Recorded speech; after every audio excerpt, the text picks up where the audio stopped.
gufuuse muze abantu ab'emitima emibi okusala ebikondo ebitambuza amasannyalaze ebitundu by'eggwanga eby'enjawulo naddala ebyo bigejja ku mabiiru g'amasannyalaze ag'enjawulo ne beerindiggula ku ttaka ekiviiriddeko amasannyalaze okuvaavaako mu bitundu by'eggwanga ebimu ekitadde ebyokwerinda by'eggwanga lino mu matigga. Bw'abadde asinkanye abakulu mu kitongole ekivunaanyizibwa okusunda amasannyalaze mu ggwanga ki Uganda Electricity Generation Company Limited okukwasibwa alipoota eraga engeri ekitambuzaamu emirimu omwaka guno. Minisita w'amasannyalaze n'obugagga obw'ensibo Ruth Nankabirwa ategeeza nti obubbi bw'ebikondo by'amasannyalaze bwabasukkako nga minisitule era okwenganga abanyaguluzi bano ne bakukwasa ab'ebyokwerinda.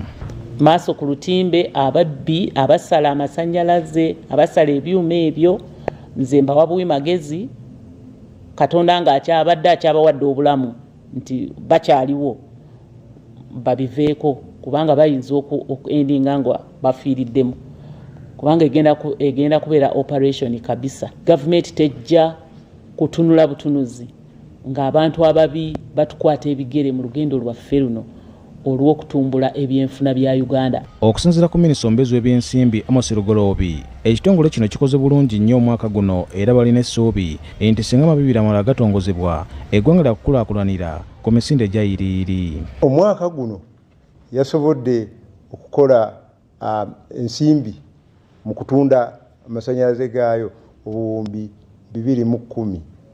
Kakati nekola amagoba getukoledde obuwumbi 66 n'obutundutundu 3.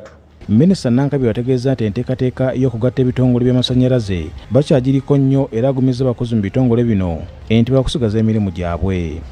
Tugenda kufuba okulaba nga abakozi baffe tebagenda kufuna buzibu nti ekiseera kituuse nti ate contract ziweddeko kubanga tubeetaaga era tukozesa chance eno okubazzaamu amaanyi baleme kutya baleme kudduka. Tubalina kwekanga wadde kutya niba nannyini kampani yaffe batukakasizza nti bonna abakozi nga bwe tubalina tebandyagadde bataaganyizibwe kubanga amasannyalaze kya mugaso nnyo mu ggwanga.